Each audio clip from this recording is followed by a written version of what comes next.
6, 5, 4, 3, 2, 1.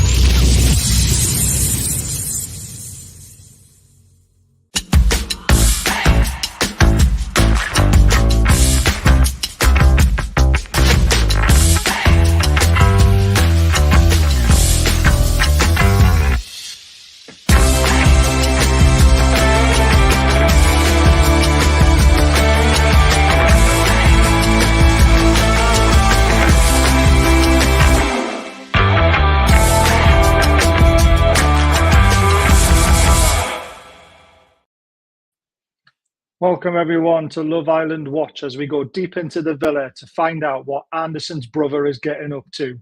Will he be doing bits? You are brilliant, Ian. I love it. Welcome back to the channel, guys. We've got a great show lined up. Will is grateful to come back on for his third time, which is amazing. Hopefully once a week. That's what we're trying to do. He's got loads to get off his chest. So hopefully I'm just going to sit back and listen and then we can all react. I'll apologise to the chat right now because there's so much to talk about. We might not get to your questions, but we will do our best. The show might go on longer than an hour, but Will might need to disappear because, you know, we asked for an hour of his time and he's grateful to give us that.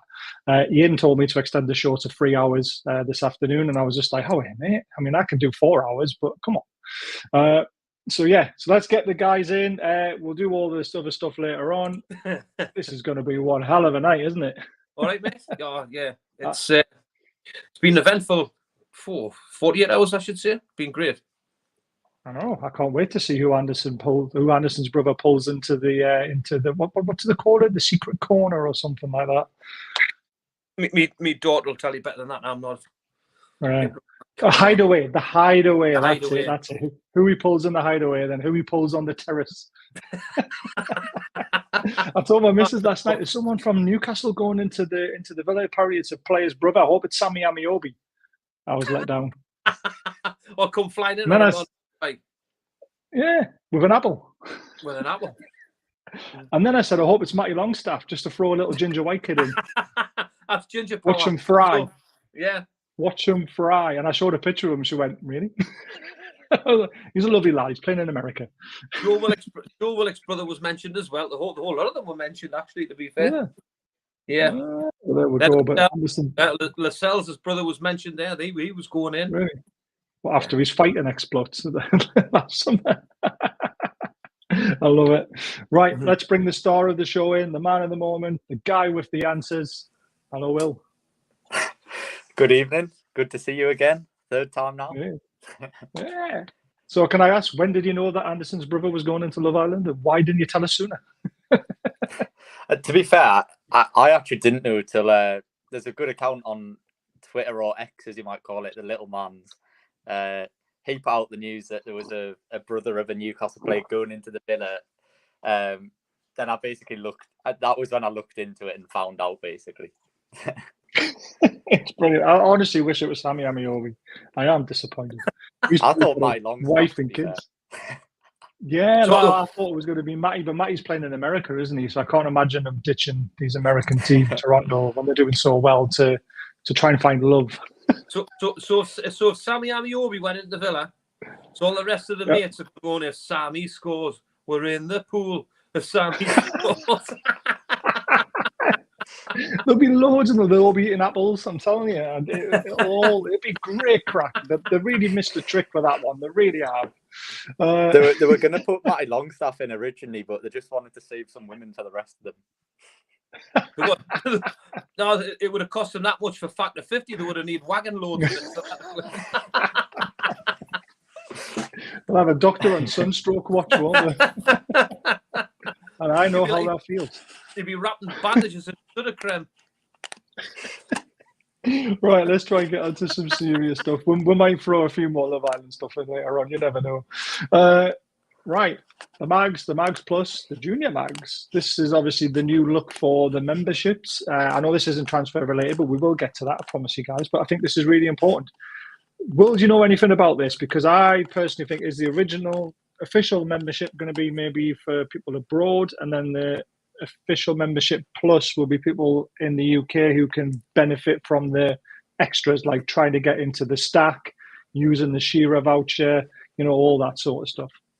Yeah, I don't really know any specifics on this really because it's all done by the club. So I think they're releasing all the information on Friday, so not too long to wait. But obviously you've got the Mags Plus there and Junior Mags. So I'm not sure what they're going to do with that. To be fair, I thought maybe the Mags Plus could be maybe like Junior Mags, obviously Junior, the Mags. Then I was thinking maybe it could be pensioners or either that or it's like an upgraded membership.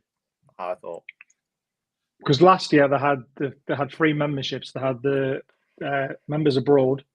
Obviously they had their options. We had ours in the UK, and then obviously there was the Mags Juniors. That's the way I think it sort of plays out, because the Mags, with the UK membership, we had the likes of Shearer discount, and Shearer's bar 20% off food and all that sort of stuff. You could also rent to a discount and all that. All that sort of stuff. So that's what I think the official membership plus will be like with extra benefits, and the stack will probably be included in there. So if you can't get a match day ticket to get into the ground, they'll probably give you the option to then be in a ballot to go to the stack to watch the game.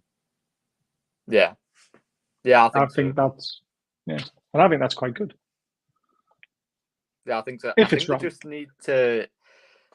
I think a couple of people who didn't get to too many games of the memberships weren't too happy. So I think they just need to make sure that people are getting the value for the money and they feel like it's going to be worth it. So I feel like there might be 1 or 2 extra perks, especially with a couple of people being a little bit frustrated last year. So let's wait and see what they release on Friday. Yes, can't wait. I'll be buying mine. Ian, will you be buying yours? I never ever have, to be perfectly honest. Have you not? No, Wow. I never have, mate. For my take on that, I think it's very clever and it's very, very good publishing on behalf. I think it's going to be structured very, very, very similar to what it has been. And the only difference is I think the stack will be involved in it, but they've just the graphic about it. It's just made it more bold and stand out about it. Have you noticed how they put the badge forward to make it look more appealing, to make it stand out, because people really, really were getting pissed off about it. Now, I just think it's going to be more, hopefully, it's going to be more appealing to members, because I know a lot of members wanted to come away from it because they just thought it was absolutely pointless of doing what they were doing. So they're trying to make it more attractive, and you can see what they're doing, and obviously the finer details will be brought out on Friday. But I think the stack's going to be a big part of it. I really do. I do.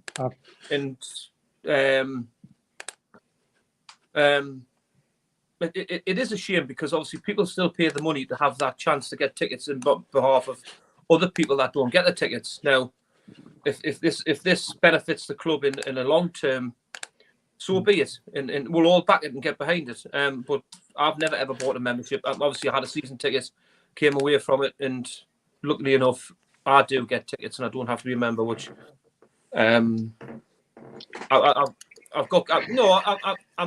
know your friends. It's not what and you stuff know, like it's who you know. It's who you know, exactly. Yeah. I'm on a friends and family list as well, shall I say? So, I do get second choice, but I do get to quite a few games, which is good. Yeah, but I'm the same. Like I say, I didn't get tickets after the Luton game, but I still managed to get to a couple of other games. Yeah. Different revenues. Don't get me wrong, Baz, mate. I mean, there's a lot of people that go in these ballots week in, week out, and I think I've seen on Twitter. But I still keep calling it Twitter because I don't like the word X, because it sounds like a porn site in my eyes. But fuck it is at the moment. It's you've seen some people that they put questions out there of how many ballots have you been in all season and how many tickets you've actually been and come out. And some people's only getting 1 ticket. And for me, that's wrong. For me, it's wrong. You know, we've got to do something better. And hopefully, this new system that we're putting in place will benefit more the members that's paying a monthly subscription. So let's or a yearly, whatever it is. Let's hope it benefits them to get tickets, mate. I don't know what you guys think. For me, the ballot system has to be weighted somehow. Like if somebody's got 1 or 2 tickets straight away, they've got to somewhat move down the list. I think. Yes, everyone's got to get a chance to get to a few games. I think. Yeah, I agree with that. Yeah, and I don't know how to do it, but that would be the way I would look at it. If you got, say, 2 tickets in a row, then maybe you would Yeah. go right down to the bottom of the list, and the people who haven't had a ticket would be put into a separate ballot to draw out first, and then if there's tickets left over, you go down the list, don't you? That's Yeah, but it all goes on there'll your be ways of supporter doing it. because that if you win your ballot, you shoot your ticket to your supporter number, so the club automatically know that supporter number, that ticket belongs to you. So Exactly. Some people have probably won 5 or 6 ballots, and somebody's won none. So I'm with Will. So you've got to balance that out. Where if it does come to that supporter number, who's got the majority of the ticket, I just think it should be took away from that person and then put into somebody that hasn't had a ticket for a while. Which is I agree with that one. I think it'd be a good idea. Yeah. Oh, brilliant! Jules has just pointed out someone has allowed a keyboard. I mean, obviously Will's bashing out all his stuff on X in the background. Oh, can you hear that? Oh yes, I think it's quite funny though. It takes away from the noise of my mouse, doesn't it? Which is a tiny little thing that makes more noise. What I was actually doing, I was going to put the link out for this on my page. Ah, can you do that? Go on, I'm waiting. Well, that's what I was in the middle of doing. I was just atting both of you guys. You can put that in the chat as well. Whatever you want to do, Will, you do it, mate. Right. This isn't Newcastle related, but I think it's absolutely brilliant because Arsenal have been screwed. Sesko has decided to stay at obviously Leipzig. Now, is he waiting for Newcastle to get in the Champions League and then we come calling for him, Will? I don't know about that. I know it's Nah, I think it's more just the fact he's happy where he is, isn't he? He's playing well. So I was quite surprised. I thought Arsenal would be the ones, actually, from the things I'd heard. I thought Arsenal would get him, but yeah, it looks like he's going to stay. So whether that gives us a chance in the future, maybe it does, if we can get back into the Champions League. Yeah, I love Sesko. I think he's quality. Maybe one day, you never know, guys. He's been my dream striker signing, along with, Volovic was another one who I was really, really keen on, but that's never going to happen either. So let's just see what happens. Right, let's get to the good stuff. That's what you've been waiting for. Will, you put this tweet out. Lloyd Kelly is having his medical in the next week. Newcastle are confident closing out a deal for James Trafford and feel they're close. Fraser effectively going on a free, which I get it, but it hurts a little bit because we should get some sort of fee. Morgan Gibbs-White and Nico Williams are both right-wing targets, and Dubravka likely to go as well. So first of all, we'll start with Kelly. These are his stats last season. He made 23 appearances, 17 starts. Nothing really stands out in his stats. I mean, his short passing accuracy, 88% is not bad, but that's when you're passing the ball around the back, aren't you? His long passing accuracy drops down to 36%, which I would like to see that higher. Jules, 28, averages 1.5 a game. The stats don't really scream at you, but I know he's been injured for quite a bit of the season. So I'm still pleased with signing him because it frees up the budget elsewhere. He's not going to be a starter. He probably knows that. And he's good cover at left centre-back and left-back. So we're very confident this deal's done, aren't we, Will? Yeah. It's been pretty much done for a couple of weeks. I mean, it wasn't actually done because they still have some details to iron out. But obviously, it's been broken by Fabrizio and people like that now. It's fully done and the medical's booked in. So you'll have that. I think it's meant to be later this week, definitely within the next 7 days. And it, like you say, it just opens up the budget elsewhere and gives us a lot more wiggle room. So it's a smart signing, I think. And you've got to remember, he can cover left back and centre back. He is primarily a centre back, but he can more than do a job at left back. If you look at where he's played over the last couple of seasons, he's been very versatile. So I think it's a really smart signing, actually. I'm the only one who'll get that joke because I'm the only one who can remember this stupid show that I did when I first started doing YouTube, and I called myself Daniel Jacks. You know what it is? I read the comment on your Twitter earlier about Daniel Jacks. I was like, oh man! So I decided to try and do a news show, basically, and try and get loads of other people involved to do. I cover every single sport, and I call myself Daniel's Jacks because Jack Daniels is my favorite drink. And I was trying to do it a bit like the Anchorman, because obviously what a great movie Anchorman is. So Mick somehow managed to stumble across one of those shows which are buried deep in my YouTube archive, but somehow managed to find it. I don't know how he's done that. He's done well. Ian, are you pleased Lloyd Kelly signing? I mean, I am. I personally think it's a very smart signing. You can see why it's so attractive as well, because it's free. And it's his versatility, his versatile player. What he does, he can play obviously left side of centre half and left full back. But it's like we're going to be struggling that left side until Christmas, really.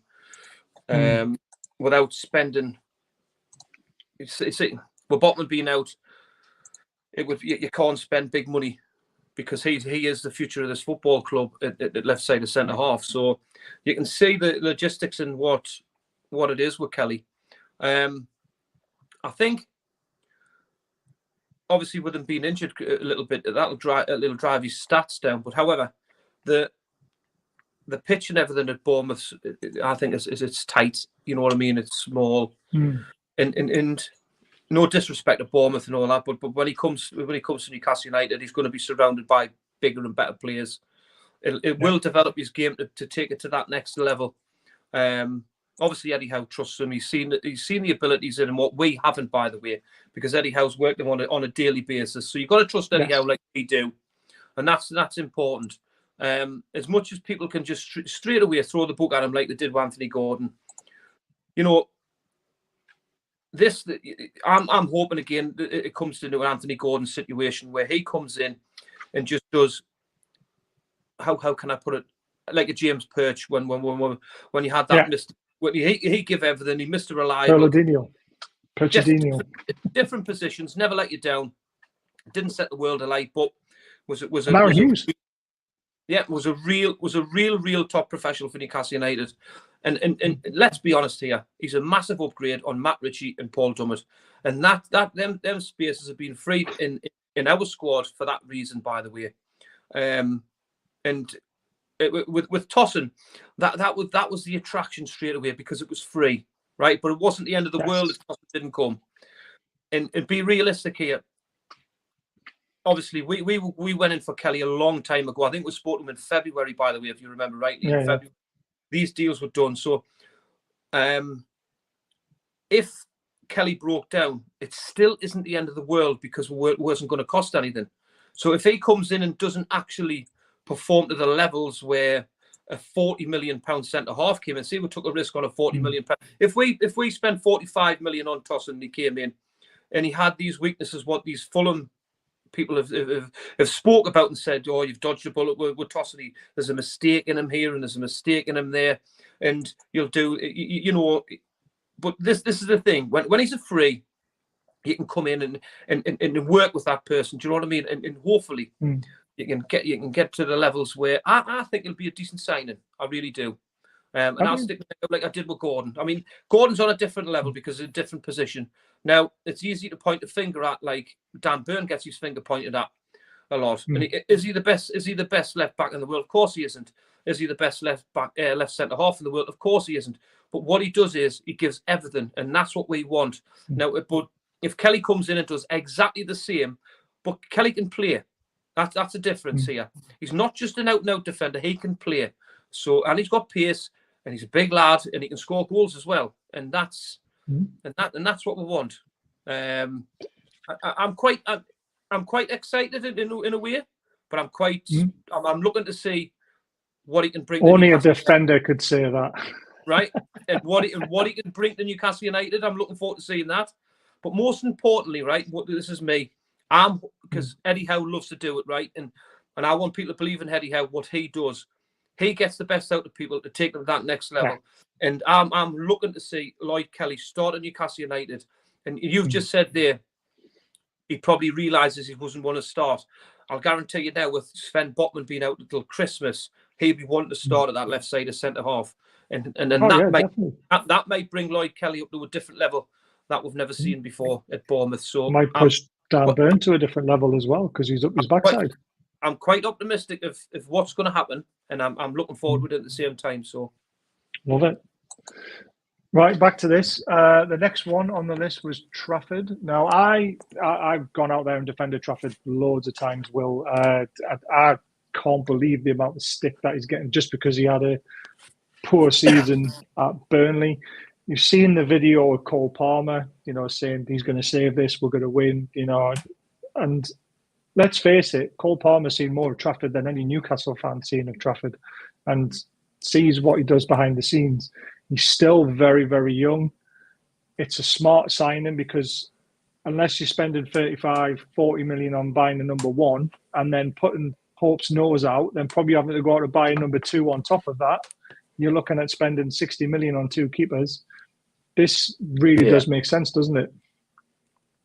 Yeah, I think so. I think in a way it almost actually works out even better than what it would have been had we got Mamardashvili, because if we had have got him, he would have wanted to come in as the number one, and then you've got to look at do you move on Pope, but then Dubravka needs moved on as well. So I actually think in a way it works out even better. And it looks like the fee that we're going to get him for is going to be very decent as well. It looks like it's going to be around somewhere between probably closer to 18 million, including add-ons. But I think they're mainly just talking about the structure of the deal now, because what I broke on, when was that, 2 days ago, was that we had an agreement in place on personal terms a day before Fabrizio Romano, I might point out.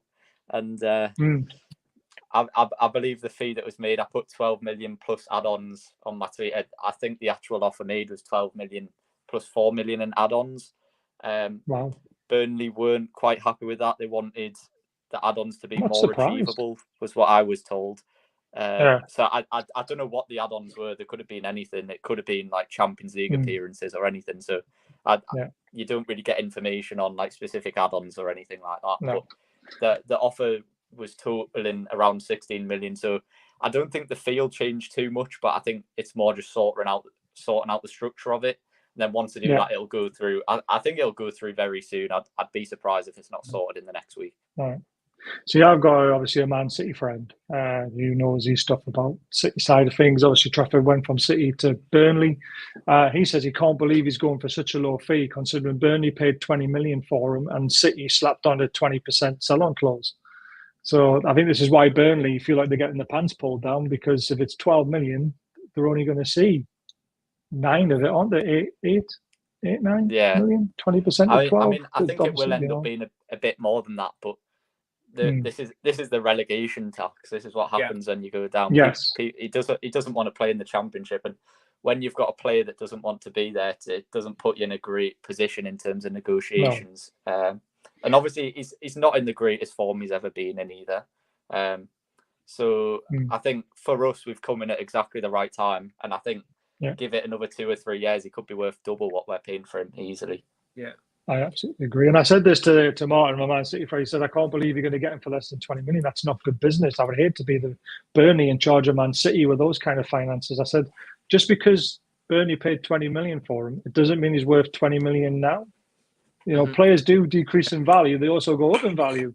But right now, Newcastle are in the box seat because they've got relegated. He didn't have a great season. That means, has he improved? Has he put himself in the window as a higher price player? He hasn't. So this is why we're trying to get a great deal. Now, I think Burnley will probably slap in a 20% sell-on clause as well, potentially, to try and recoup a bit more money going forward if we decide to sell them as well. So there's lots of wriggle room. There's lots of things we can, like I say, we could put in appearance. This is basically what they're negotiating now. Yeah. But Trafford's agreed personal terms, hasn't he? That's what I've heard. I think you've heard that as well. Personal terms that's what I agreed with that's the player. what I was saying. I broke that on, I think it was Sunday morning, day before Fabrizio. Sunday afternoon, sorry. 12:30 on Sunday, I broke that. So, the personal terms are all done. It's just got to sort out. It's just the finer details with the club.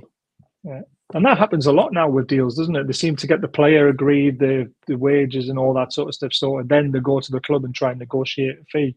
And this is why we get excited sometimes, because we think the deal is almost done when really it's 50% done, isn't it? Because you've got to get the other half of it sorted with the club. So, when it's a player that Sorry, I was just going to say, when it's a player that you're actually paying a fee for, it's a lot more of a positive sign that we've agreed personal terms with James Trafford, because that then puts the pressure on Burnley. Whereas I think some people got carried away because there was rumours that we'd agreed personal terms with Tosin a few weeks ago. But when you're a free agent, it's very, very different. They can agree personal terms with a number of clubs. Whereas as far as I'm aware, we're the only ones who've actually made a formal approach for Trafford. So that puts us in a very strong position. Yeah, I'm excited by him.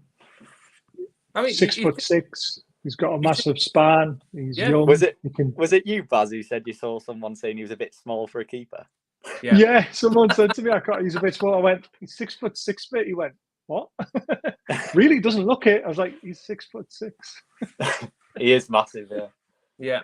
Oh, and he can play with his feet. I watched the video, and can you imagine Bruno coming deep to get the ball off? And like, when Bruno comes deep, he never gets the ball off Pope because the pass is sometimes in a channel, and he doesn't like to take the risks. Where this guy can pass the ball. But that's another good point. If you look at every player who we've bought since the takeover, I mean, 90% of the players we've bought, the likes of Bruno, Botman, like Trippier, people like that, they're all possession-based players. They're all very comfortable on the ball. And I think the aim for Eddie Howe long-term is to have more of a possession-based game once we've got the players to do so. So I think this is just a step towards that. Yeah. What's your thoughts, Ian? I mean, Eddie Howe said in an interview, and he turned around and said that the way we're playing now, we like to get the ball forward, quick as well. Yeah. But it's the way we would do it. We're not just he broke it down. So basically, he turned around and said that we weren't a long ball team. Now, and he did obviously say that the dynamics of Newcastle United will change dramatically as time goes on, when we'll bring the right personnel in, and that for me, that's got to start from the back. Now, goalkeepers that can play with the feet are very, very hard to come by. Obviously, Nick Pope struggles at times. We all know that. Yeah. So Trafford for me, he's just been left out the England squad, mate, to go to Germany. Well, that doesn't threaten me. I'm 21. No, he was there for experience, wasn't he? But what I'm saying, Baz, is if he's had this so-called poor season, he should be nowhere near that England squad. Yeah. Because potentially, if Ramsdale went down, he was going into that squad. By the way, right? So this is the faith what people's been around him for a long time, and this is what I totally stick for your comment about Palmer. Gareth Southgate and all of that England setup's been around him for a long, long time, all the way through under 21s, and they can see the kid's ability. Again, just because he's had one poor season doesn't mean he's going to be the worst keeper in the world.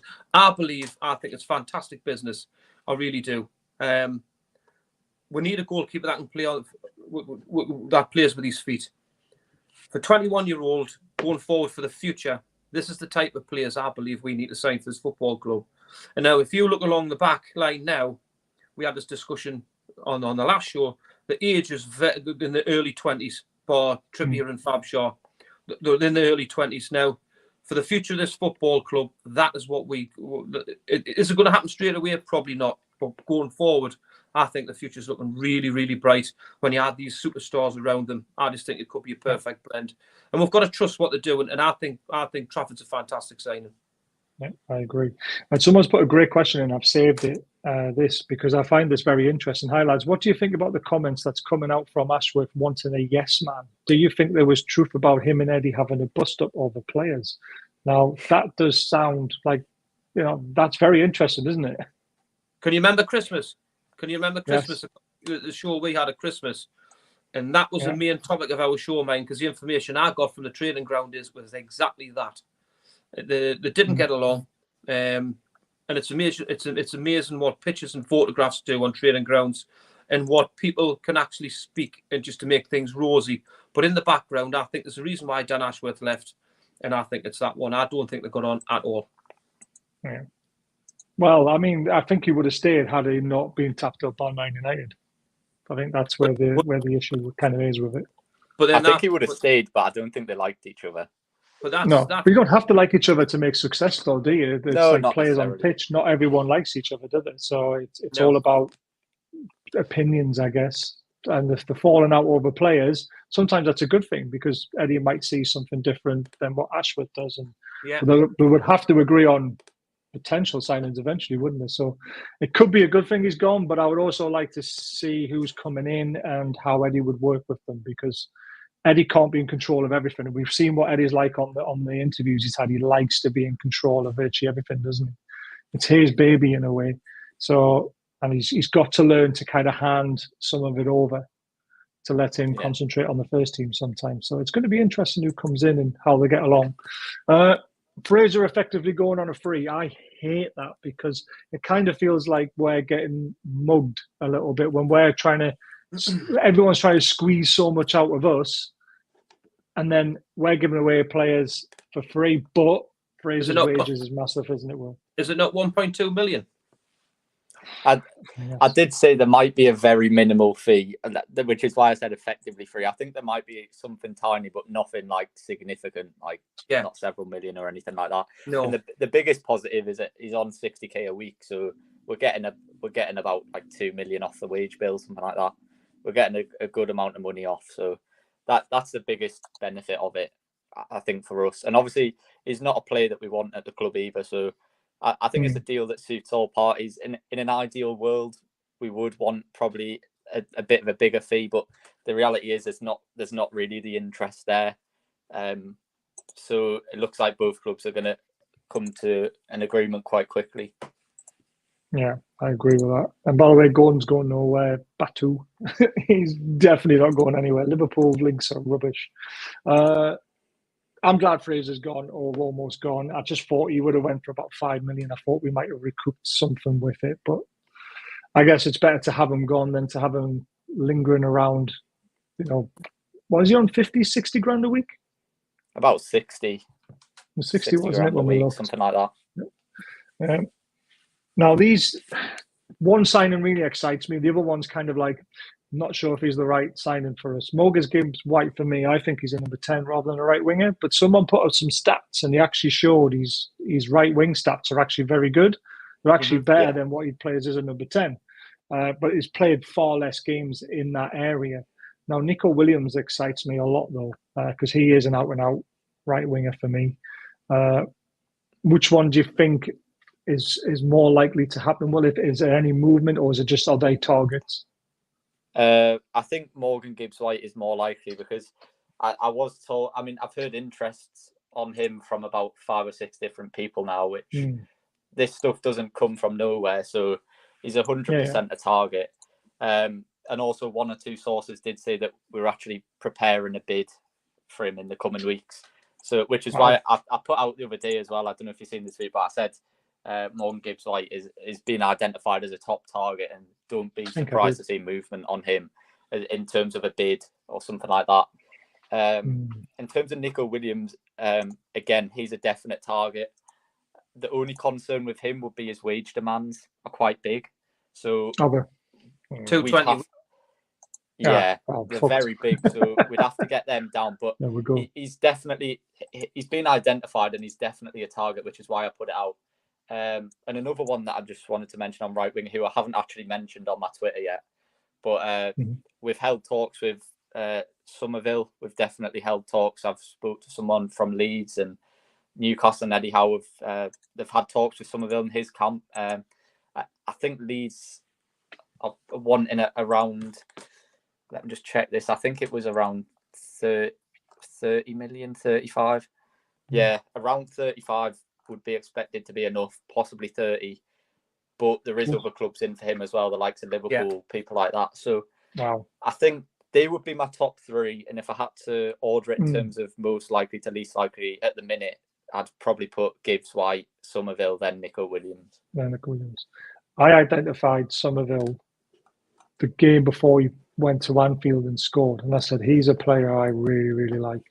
And Leeds played decent football then as well. We were talking like 2 years ago now, aren't we? I identified him as someone to keep an eye on. And I didn't think he'd come to us, though. I thought he would end up at potentially a big club. So 30 million, Ian, what do you think? I mean, is he a right winger, though? Because, I mean, some of those done his best work on the left wing for Leeds. That's the only thing that confuses me with it because we've got Barnes there, we've got Gordon there. If we identify him as a right winger, I would like to have seen him more at Leeds play there because Dan James played there most of the time for Leeds, didn't he? Yeah, it's that versatility to what Eddie Howe likes. And again, I've got a good friend who I spend quite a bit of time with my caravan with as well, who's a Leeds fan. I asked the same question, and he replied back exactly the same. What Will's just said there, that there's a few Premier League clubs in for him. And at the end of it, he says, at the end of the message, he says he's not quite Premier League ready, but I think there's a player there.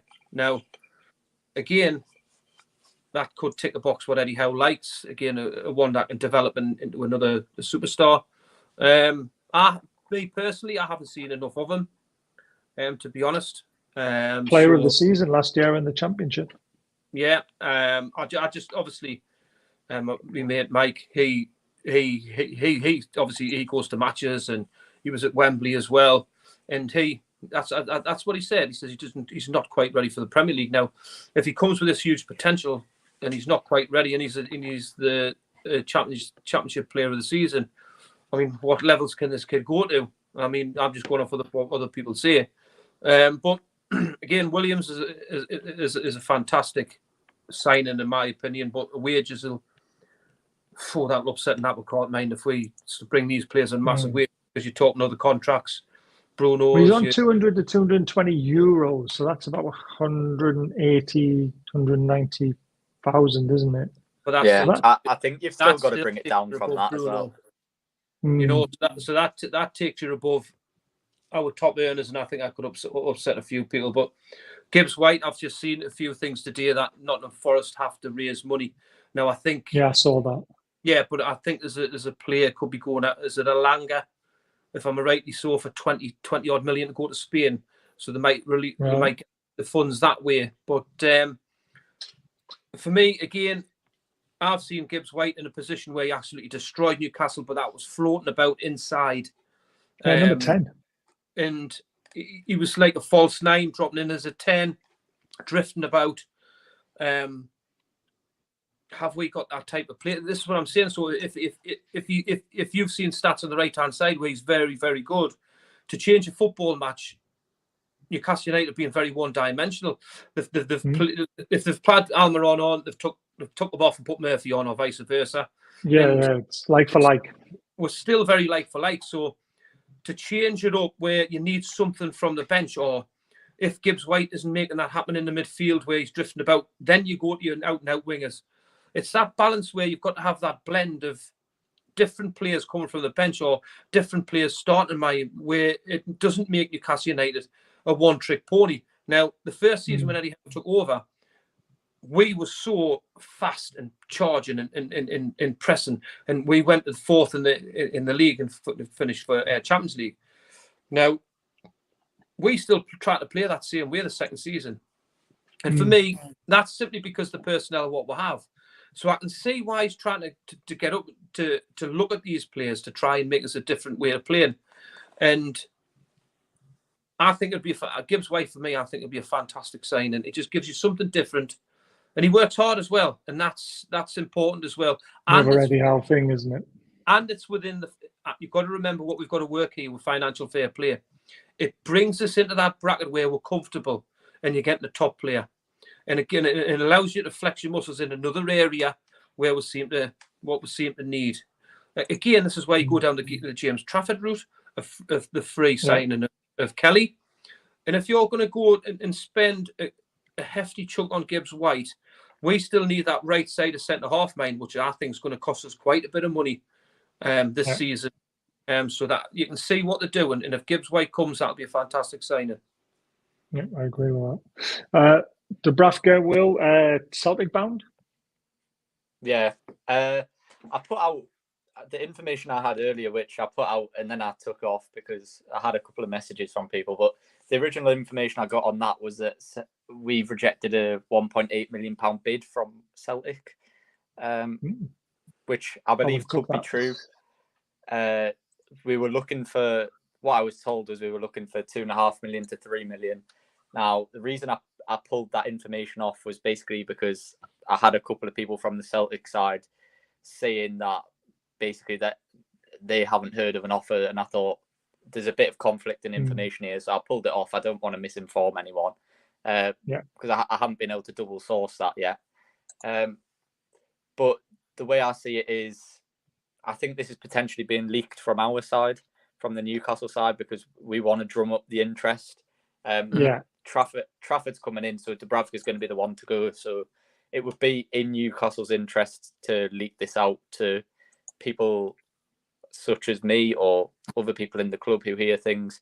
So I personally think it's the case where Newcastle are just trying to drum up the interest and just try to get anything they can from really at this stage. We're not looking for a massive fee. I think a few million will do it really.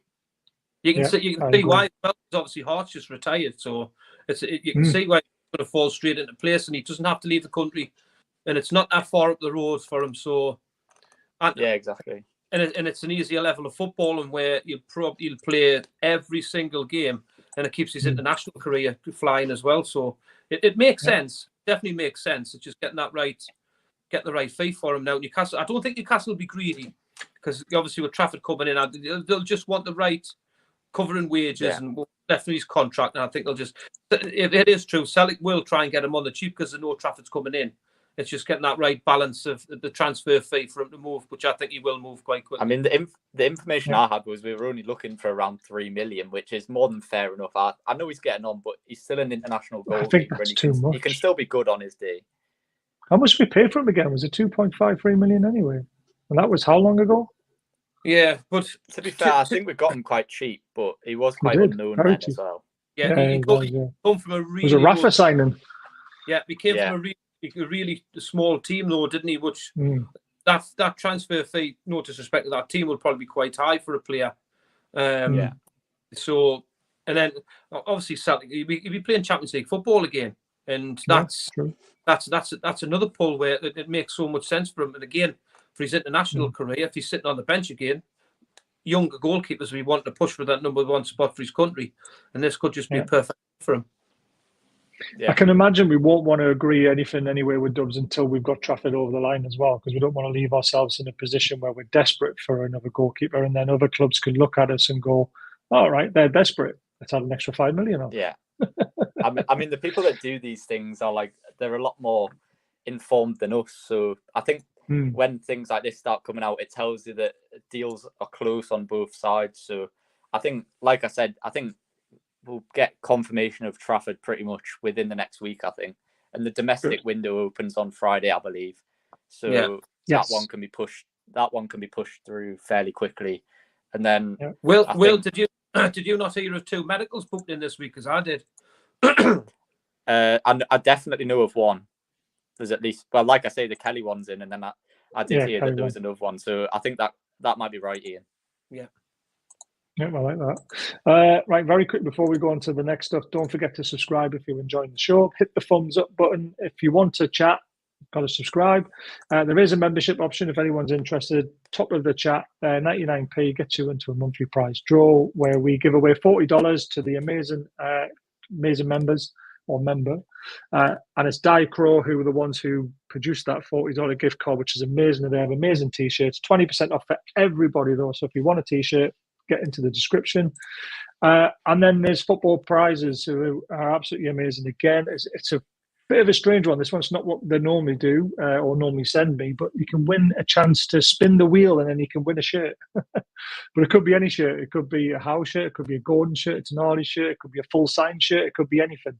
But for £3.95 and you could get a chance to win a shirt. Get on it, guys. Honestly, absolutely amazing. All in the description below. And don't forget, go and check out Will's Twitter account. That's where he does most of his stuff. At NUFC Will 1892. And then there's Ian's with his long number on the bottom. Change it. No, I did change it. I did change it, right? And it was after last week's show. And then I just thought exactly what Will said. Don't change it because that's iconic to you. So it's getting left, right? So we'll draw the line on that. And then when I did change it, and then when I went back in, I'm thinking, people search me on that, so I'm not doing anything. So I'm not doing it. You're just going to have to put up with it. I am, unfortunately. Right. Another announcement. We're playing in a charity match. Yeah. It's not fully arranged yet, but the 4th of August, hopefully, for Stanley Deaf Club. Sue, Kieran's mum, is trying to sort a football game out, and we are stupidly saying yes to it. So keep an eye out for that on our Twitter account, 4th of August. We're trying to raise money for Stanley Deaf Club again. And there'll be a prize. I think she's got contacts to try and get a full Newcastle United shirt signed. So she'll be raffling that off as well on the day. And we'll get more information as we get it. She's just going through a little bit of a rough time at the moment where we wish her all the best. And we'll hear very soon. I want to invite Will to play, but then people don't know who he is. It's all part of it, all part of the act. Can you kick a ball, Will? I'm quite decent, yeah. Quite decent. Fairly. I used to play up front, so. See, there's a lot of people who talk football and can't kick a ball. So we've got to be, we might have to invite you down. But then what we'll have to do is put a hood on you, like a balaclava on you, so no one knows who you are when you're running around. I did see a charity match last week where they had an anonymous player, so maybe I could be something like that. Yes. I mean, I would have likened myself to a bit of a. I mean, I've been playing centre back recently, probably a bit of a Lloyd Kelly. I'm a similar build, quite quick. Left footer? Both foot. Oh, there you go. Are you showing off now? I love it. Right, this is non-football related, but I thought it was really funny, and I thought I'd throw it in right in the middle. 20,000 people called that number on the BMX number, which was unbelievable. And Salah have also confirmed next year they'll be doing another show, and they want it to be even bigger than the one that they've just done. So keep an eye out for that, and we'll hopefully get some more information. Peter is another great account to follow if you don't follow him. Such a lovely guy. Keeps himself very quiet, but that guy knows a lot of stuff. So if you don't follow him, you really should. Quick one on that. Obviously, I got my two kids together and I dialed it and I put on loudspeaker. And I went, listen to this. And they went, Newcastle United's invited you, Dad, down to there. What? Get in. They've rang you up. I love it. Well, if you're not following Peter, honestly, I would if I was you, mate. He knows a lot of stuff. And Will's now writing down his and he's like, right, I'm on it. Right, so Ryan Fraser agrees terms with Southampton, Martin Dubravka, Isaac Hayden, Jamal Lewis to finalise NUFC exits. Reckon we can trim 13 million off the wage bill. So there's another couple of names in there that we haven't talked about yet. Hayden and Jamal Lewis, anything on them two that you know of? On Hayden, I was told a few weeks ago. We were told a while ago, weren't we? Yeah. He was getting a pay package, basically getting paid off by the club, coming to some sort of agreement. And it seems to have come out in the press now. So that seems to be the case. It looks like his contract will be, I don't know what's the correct terminology for it, but terminated, if you like. Not terminated. Termination, paid off. I guess it kind of is. Yeah, he's basically getting paid off by the club. Isn't Hayden signing that this week? I haven't been given anything on timings, to be fair. I just know sure that. Yeah, I'm sure Hayden's signing that this week. Where there you go. That's his I guess it'll be before the next year starts, wouldn't it? You probably want to get it signed off before the end of the month. So it's something to do where it works within. It's either the signings that we'll make before goes into next year's financial fair play, but you've got to do it so it goes into the one prior. But I'm sure he signed it this week to terminate his own contract. What I've put in. Yeah. Excellent. Jamal Lewis? Any signs of getting rid of him off the books? Not any. I haven't heard anything on him. I'm not sure. Do any of you know how long he's actually got left on his? Oh, I can't remember. I'm sure he's got a couple of years. I would imagine he's got a couple of years, but on him, I'd think that it's most likely going to be another loan where we're probably going to end up covering about half the wages as well, which is not ideal. But yeah, that'll probably be what happens on him. Yeah, he signed a 5-year contract, so I'll be able to find out. I'll mute my mic so you don't hear my keyboard. Yeah, I'm trying to And, find it on my phone, but he got definitely 2 signed a 5-year contract. Was it 2 years. 2020? So So he it might might only run have out a year soon. left then. Another Yeah, year. left. So it'd be nice to see if we can get him off the books for a little fee or something. I mean, it's not worked out for the lad, and he did show glimpses. He had a great game at Goodison Park, I remember. We talked about that before on the show. It'd been, it's a shame for him. Liverpool wanted him before we got him, so there was definitely a player there. But now Lloyd Kelly's coming in. Jamal Lewis goes right down the pecking order again. So, I mean, Championship club, someone like Middlesbrough, someone like Leeds, you would have thought they would be sniffing, wouldn't you? Yeah, I think that he'll have a lot of. I think that's his level, really. I think at the minute, the way he's currently playing, I think he's probably playing at a championship level. So, I think anyone sort of top half of the championship, I think there'll be a couple of clubs sniffing around. Yeah. Has this name been mentioned to you, Bento, the goalkeeper, Brazilian? No, I don't think there's anything in that. There's I've only not one heard anything. went for. And that's Trafford. Yeah, I agree. So Miguel Almiron, this is Fabrizio Romano. So when it comes out, you've got to sort of perk up a little bit. Not like I trust him most of the time, because sometimes he's paid to put stuff out there. And this could be Newcastle paying him to put it out there to say, look, he's up for sale, and he's an asset that we would sell, and try and balance the books a little bit. So we're open to selling them. Obviously, Saudi Arabia was massive in January. We thought he was going to go for 25 million. I think that would have been a fair market value, between 20-25 million for him. Yeah. Is there any suitors this summer for him? And would he move, though? This is the thing. You can't really force a player out if he doesn't want to. But, I mean, if we buy a world-class right winger, it's either him or Murphy, isn't it, for the chopping block? Yeah. This is actually one I do have a little bit of information on. So I think multiple clubs have made inquiries for him. So there's definitely interest there. From the Premier League, the clubs that I know have made contact have been Leicester, West Ham, Ipswich, and also Crystal Palace have all made contact. West Ham? West Ham? Yeah. West Ham. Do I smell a 60+ Miggy bid for Bowen? Well, what we're looking for Miggy, we're open to anything above 15 million. So I think the club are quite realistic. He's getting a bit older now, but we're not going to let him go on the cheap. We still want something over 15 million. So we're looking for a reasonable fee. And if a good offer comes in, 100% we will consider it. 100%. See, for me, that information doesn't come up if we are solidly interested in another right sider. So you can't be putting somebody out there in the shop window if there's not concrete, solid stuff in another player, which goes down the route of the Gibbs White route for me, definitely. So they must be confident of getting that. So if you're looking at probably a Miggy sale and half the value of Gibbs White, which again makes sense, you're getting them on the cheap, and you're moving a player on again for financial fair play. So you can see that, like, I can see that. And what you've got to remember with stuff like this, so Fabrizio Romano's got that there, that's it. That's either been leaked by the club or someone close to the club. So you've got to think, why would the club leak that? They're trying to drum up interest in him. Yeah. So it would appear like we're definitely moving in on people on the right wing. And like I say, I think Gibbs White is the most concrete right now. Bowen.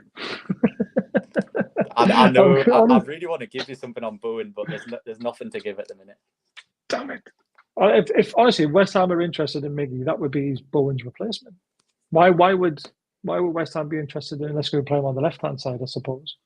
And obviously, Paqueta's potentially going to be out for the rest of his career. I just want to say, while we're on the subject of swap deals, did anyone see that Aston Villa one earlier? Yeah, with the two players for me. I did. Yeah. I don't like that. I don't. This is my problem with PSR. You've got Aston Villa doing brilliantly last season and qualifying for the Champions League, and they're now having to sell potentially their best player because they don't meet the regulation. It's just so wrong. And then you've got Chelsea going another £1 billion into debt. It's so flawed. Yeah, the rules. I mean, when the first Bruno talk came out about him leaving and who would replace, I would say that I think the only one in the Premier League that I would replace him would be like with Douglas Luiz, because I think he's a fantastic player. And to move such a player on like him, it's ridiculous, by the way, and it's scandalous, to be honest. It really is. It is. Right, 2 more players we need to discuss. Anything on Houston yet? Right centre back, 19-year-old. Everyone wants him, but will we get him? Well, he's definitely a concrete link. I can say that. So he's been mentioned to me explicitly. So I would think we'll have to wait and see if there's any movement on that one. I haven't got any fresh movement, but definitely one to keep an eye on. Yeah, I mean, going back, beginning of May, when I heard about Trafford, there was Malik Thau as well at AC Milan. Now again, that's another player of mine that we've heavily scouted, and he's in the same boat of Trafford, where he hasn't had the best of seasons. But if you look at his potential at his age, what he can become, and if you go on SofaScore and look at that, and that's another centre half where we know fine well we've really scouted him, and that's at Malik Thau at AC Milan. So 2 young centre halves that are for the future Newcastle, and both solid interests from Newcastle. They're 100% looking at someone younger in that centre back position, because they want a long-term partner for Botman. So the other name I had was Diamande. So if you look at all the names that are coming up for this position, there's a reason why they're all of a similar age. You can see what we're trying to do with that. Yeah, I agree with that. Right, another one sprung up. Kev on Twitter sent me some links about him, and I'm a little bit surprised. But Iniacho, free transfer from Leicester, 27. Yes, he's got pace, but I don't know. I guess he's used to being a number 2 because he was behind Vardy for so long, wasn't he? Yeah. But it doesn't. Again, it screams get a free transfer in up front, and then we spend 80 million on a right winger, and we get Bowen. Yeah. Sorry, guys. Sorry, I had to say it, but that's what it feels like we're doing. We're trying to fix a few areas with free transfers, and then going to spend big on either a centre back or a right winger. And Iniacho does tick quite a few boxes, because he knows he's not a starter at a big club, because he's never started at a big club.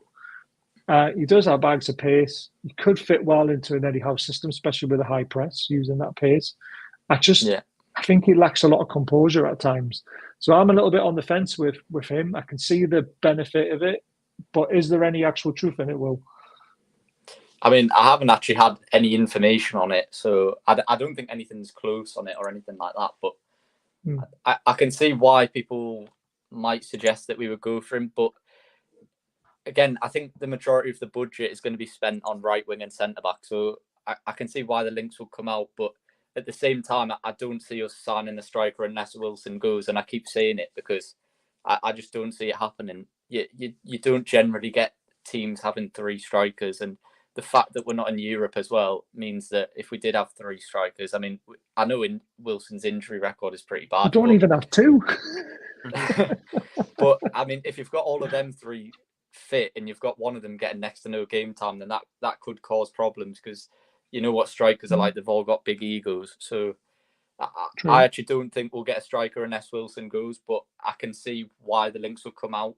But there's nothing close or anything like that. I think it's silly if we don't sign a 3rd one. Say that again, Yeah, what about Calvert-Lewin though? I think that has. I think Will said last week, didn't he? He said only if Wilson goes. Yeah, I know I keep saying it, but that's the message that I keep getting told on the striker, that there won't be one unless Wilson goes, because the priorities now we've got Lloyd Kelly in. Trafford's going to be in hopefully in the next week is what we're looking to do, and then after that I would imagine they'll prioritise the right wing, and then once they get that, they'll probably look towards the right centre back, and then after all of that, if Wilson's gone, then we might look at a striker. But I think all the striker links are just a bit far-fetched at the minute, because it's not the priority position. So anything coming out is it's all just rumours at the minute. Yeah. It does make sense, free transfer, though. I suppose you've got to pounce quite quickly for someone like him, because you have quite a lot of suitors. But I can see a lot of mid-range Premier League teams being interested, like the Wolves, Fulham. You know, those I'm kinds of just not things sure would be about the interesting. quality in the final third. I'm the same. Like you mentioned, the composure. I'm not sure. Right. This was interesting from Kev again. Arsenal is trying to do some last-minute negotiations, and there's a player in there that we've been very heavily linked with, and that's Kozia Dubry. Supposed to be the next Saka, even though Saka's only like 20 himself, or 21.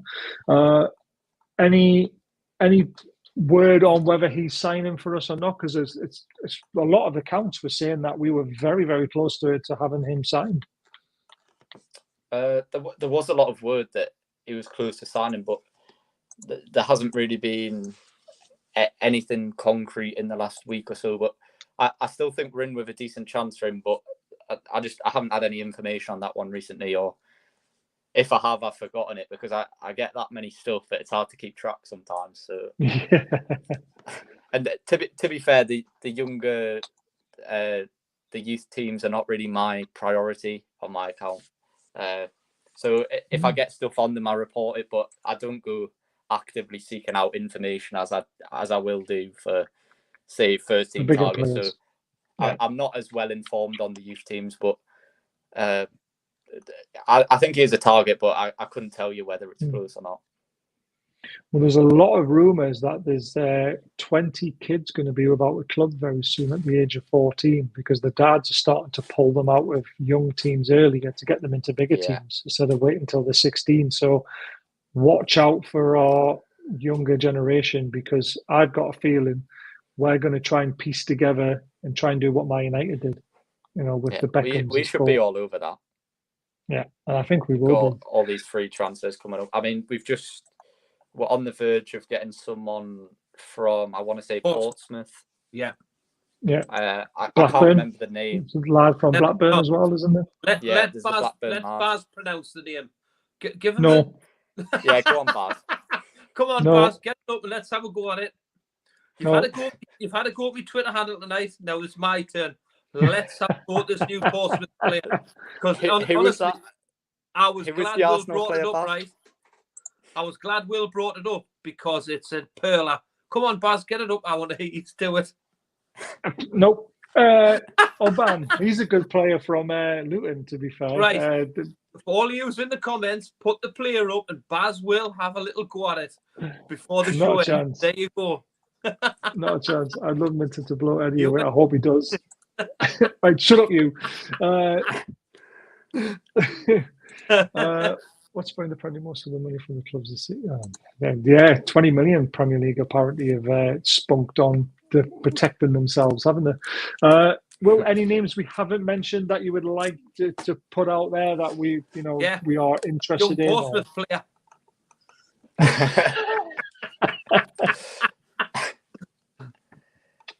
To be fair, I think most of the stuff is out there, and I think the main information that I wanted to share was the Dubravka one, the Almiron one. Obviously, I've covered the Fraser stuff, things like that, and Trafford's pretty close, but I don't think. I mean, obviously, Nico Williams, keep an eye on him.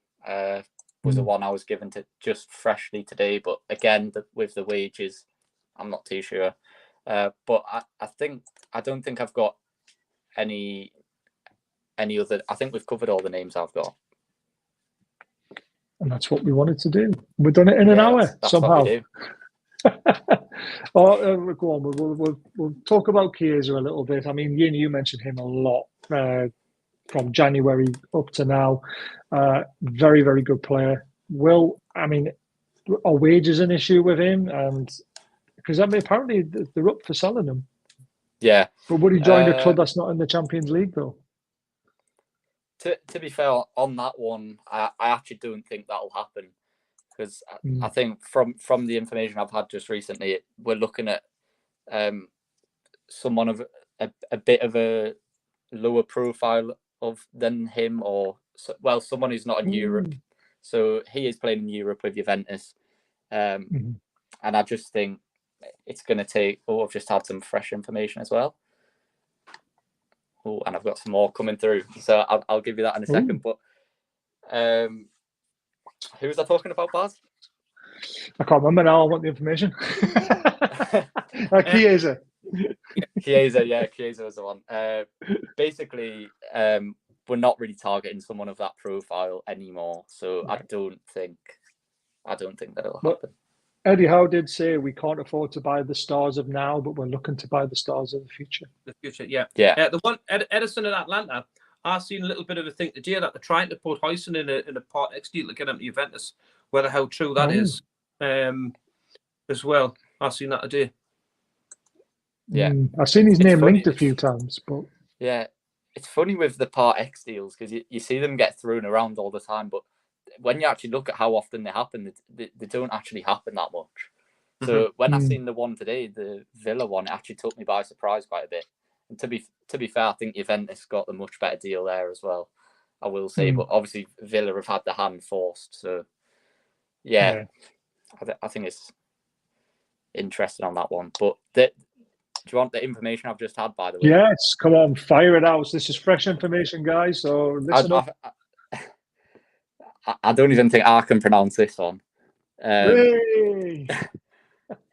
So apparently we've held talks with Besiktas attacker. Here we go.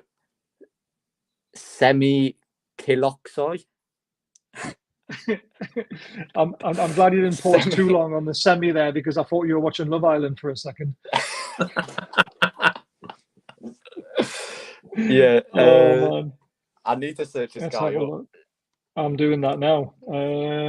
Striker, did you say? Well, it says attacker, so I'm assuming a forward. There's Vincent. He's a striker.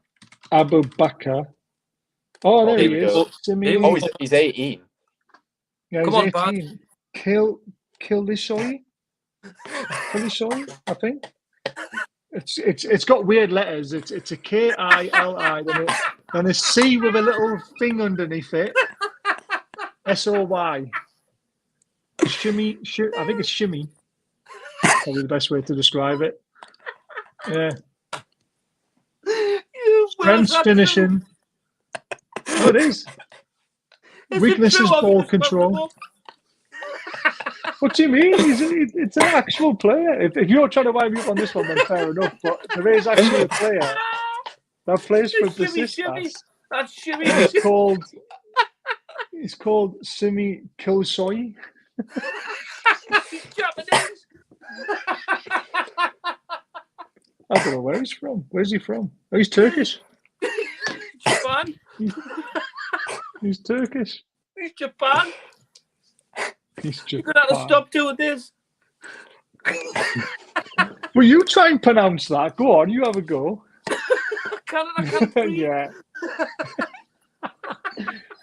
I can't speak. Yeah, brilliant.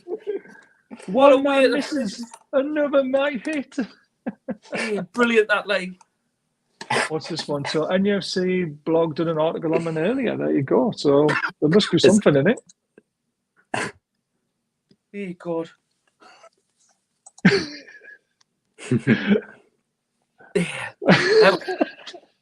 I can't speak. Hey, honestly, I've got to wait another week until you start pronouncing names again. This is brilliant. I cannot wait till next week. The best thing about it as well is that it's actually genuine as well. Yeah. It is. But I can't pronounce that name. Go on, you give it. I wish I was making that up, but I don't even know where I'd find that guy. Oh my God. This is one for Mauro. Mauro will know a lot about him. Yeah, he will. Yeah, we'll have to ask Mauro. Mauro's in the group. Well, if you put it in the group, he'll tell you everything you need to know about him. There we go. Because he's Turkish, isn't he? No, he's Croatian. Croatian, but he knows a lot about European. But he knows football. all that side of football. He's brilliant. I can't believe I forgot where he was from there for a second. You've all put me off now with this name. With Turkish media reporting that Newcastle and Spurs are interested in him. So very, very interesting. We did say if we were going to bring potential of a striker in, it would be a young one. So this guy's 18. His strengths are finishing. His weaknesses, though, ball control and aerial duels, which is a little bit. Well, again, he's only 18. Value 10.8 million according to SofaScore. And you That's quite a high value actually for that age. Yeah. Yeah, true. So it must be quite highly rated. Yeah. It must be. I'm not going to claim to know anything about him, but I might get the YouTube highlights on tonight. We'll wait and see. Yeah, definitely. As we all do. Also available. Just call him the Turkish Semi. Semi C. Oh my days! I honestly don't think people will have a scope for the PFA spend money. Oh, I don't know what people are having conversations within conversations in there. But I hope we've all enjoyed that. A little bit of last minute crack, which we thought was funny. Ian did, especially. Brilliant, absolutely brilliant. Sorry, Will, for honestly, Will. Sorry for that, but I couldn't help it, mate. It was just it made it better. Yeah, but you know, mate, it's the information's been fantastic what you put out there, but excellent. The pronunciation of the name was just to top it off. Brilliant. Comedy gold, I should say. Now we all need to go over to Love Island and find out what's happening with Elliot Anderson's brother. See if he's been pied or if he's been diving into some pies. We'll Here you go, Baz. out. I've just had some more information through. You'll like this. Go on. Another one. Bowen. Yeah, Bowen. Morgan Gibbs White and Bowen, main right wing targets coming from quite a decent source. So keep an eye on Bowen. You might get your wish. I'm telling you, honestly, I think. Can you imagine Gordon, Bowen, and Isaac? That's like the thing I love about goals. Bowen is that out of the options that have been discussed, he's an actual out-and-out winger. And when you look at his output, I mean, for the team he plays in as well, West Ham aren't the most attacking team either. His output levels are quite amazing, actually, when you look at it. So I think if you've got a front three of Gordon, Isaac, and Bowen, that's just going to be goals. So 60, 70 between them. And don't forget, Bowen can play up front as well. For me, if you're going to sign Bowen, you've got to sell 2 assets to bring that for the fee for what's going to cost him. No, because you're getting your frees in Kelly. You're getting a very small one for. We're trying to say. PIF said they will sign a marquee signing every summer. Bowen is a marquee signing for me. And don't forget, our marquee signings have always been in the region of 50, 60, 70 million. And I think if West Ham want Miggy, there's a deal to be done there. What's left on Bowen's contract is it's quite big, isn't it? Oh, it's massive. He's only just or something. Yeah, so it's going to cost. It's going to cost a lot of money to bring Jared Bowen to Newcastle United. It will. It will. As much as Baz you want it, no matter what, I still think I'm calling it. We'll have to sell 2 players to get him in, mind. No, I'm calling it 60 million plus Miggy. How much? 60 plus Miggy? 60 plus Miggy. Yeah. So that's about 80 million. That'll take the 75 plus whatever, won't it? I think that's a great deal to be done. And I think Bowen deserves a move because he's won the trophy with West Ham. It's a bit like Declan Rice. I think, without disrespecting West Ham, I think he's bigger than the club now. And I think he deserves to be at a top 6 club. A lot of people will say we're not a top 6 club, but because of last season. But I personally think we are. I think we'll be top 4 next season if everything goes well. Definitely top 5. And if we get Bowen, we are definitely top 5. What wages? You'll probably come near Bowen, won't he? But Bruno's wages potentially. Probably on quite a lot of West Ham, to be fair. But it's all about ambition as well sometimes, though, isn't it? Yeah. Why is it not happening in? Just because he's 28, he's got 5 great years left in him still. I'm telling you. I know we're trying to wrap things up here, but I've got more information coming through. Bowen. So obviously, just done, but I don't know how interested you are in this, but it looks like Matt Ritchie's going to Portsmouth. Oh yeah, definitely interesting. I think he deserves another little hurrah, doesn't he? He's gonna. It's looking like he's gonna go and play for them for basically nothing, but for the love of the club, basically. However, Wayne Rooney trying to hijack the move apparently for Plymouth, so keep an eye on that in terms of Matt Ritchie. More information as well on Sean Longstaff. I know the news came out in the press the other day that was it Leicester were lining up a £15 million bid. The information I had at the time was there was no bid, and there was no bid imminent from sources close to the club and that particular player. And I've just been told now to forget the move, Leicester's move for Sean Longstaff. He's not interested in moving, and he's very happy to stay at Newcastle. And I've also just had another update. Another update on my Dubravka news from earlier. I obviously said there was the £1.8 million bid rejected. It looks like it's progressing now, and the clubs are close to an agreement around the £2 million mark. I'm happy with that. In Newcastle. Yeah, very happy with that. Hi, Kieran. Kieran and Grandad Ian. Hope you're well. Thanks for watching. Kieran's probably going, oh, it's that tosser. Oh man, but that's some great news, some great updates there right at the very end. Dubravka to Celtic, 2 million. I think that's a great deal personally. Keeping Sean Longstaff as a squad player, I'm all for that, because it's the homegrown thing. When we get into Europe next season, you still need that side of it, don't you? So I still think that's a sensible one. You've still got to have good backup players, and I think, with his opening bowling stints for Tynemouth, I think he needs to stay in the northeast. To be fair, he can bowl a good nut. He's not a bad footballer either. Yeah, go on. We've got Semi coming from Turkey. We've got to stay away from that. But thanks for watching, everyone. Will, thank you so much for all that. It's amazing. Sorry we kept you on longer than expected. It's all right. I enjoy it, honestly. Do you? Good. Yeah, I enjoy it, honestly. It's good. Amazing, because you'll probably get more offers from other places as well. But we're glad you chose us to come and have a chat. Yeah. I'm trying to think of what else we need to do. Oh, we need to shout out the sponsors and all that, don't I? Very, very quick. Don't forget to subscribe. Don't forget the thumbs up. Don't forget to become a member. Do prizes. Keeps the channel running. I've got to pay Will a fee at some point. Code BAZ20 for 20% off. Link is in the description for Diacro. Please consider buying some stuff. And also football prizes, raffle tickets. You've got more chance of winning this than you have winning the lottery. So spend a little bit of money on there and get a chance of winning some amazing memorabilia, which you would love to have on your wall. I know you would. I would. That Tonali shirt looks quite smart. But thanks to everyone for joining in. I hate Turkish story. Oh God. And then very, very quickly. Any news on Willock? Because he wasn't. Oh yeah, he wasn't in the photographs, and his shirt and number weren't available. I have asked about this, but he's in Dubai. It's a bit weird. Yeah, but his name and number.